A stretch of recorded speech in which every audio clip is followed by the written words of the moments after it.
Men nå tenkte jeg å spørre, altså vi har noen fine premier her som jeg skal dele ut, og det jeg kan vise deg noe av det, det er blant annet, ja, da gjør vi det sånn at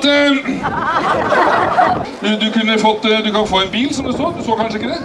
Jeg skal vise deg etterpå, hold det høyt opp på lufta, så skal jeg komme tilbake med premier etter hvert, skal vi se, det var en bil her, det en Siemens Stena Line. Så det da 50 000 kroner i kontanter. Det sannsynligvis overskudd fra Oslo-dagene. Og kjempeapplaus til deg, takk skal du ha! Altså, roboka, vær så god. Ja, en sånn terapiteam på aldershjemmet. Strekk ut! Sånn, ja.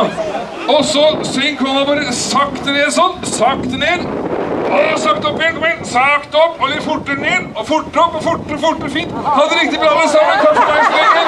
Sist kanskje gøy. Applaus til Gette Sara, hei!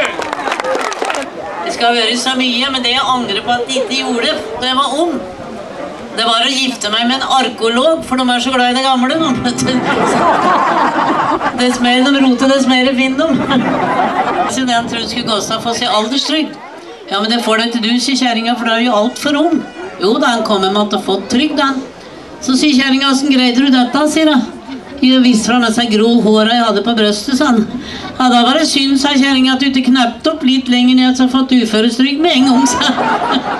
Trapp en pen jente og ble meg hjemme, og koset seg fælt om. Så satt han på sengekanten etterpå, så glaner han bort på han, så sier han, det var fælt så lite instrument du har, sier han. Ja, men så har jeg ikke spilt i så digert lokale før, eller sant?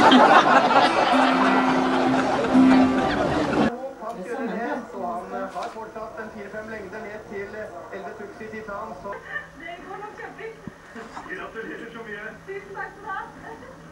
Rekkefølgen i V75 1A, 4-11-3. Vinnerhold 5,32 og vinnertiden 30,1. V75-verdi 35 kroner.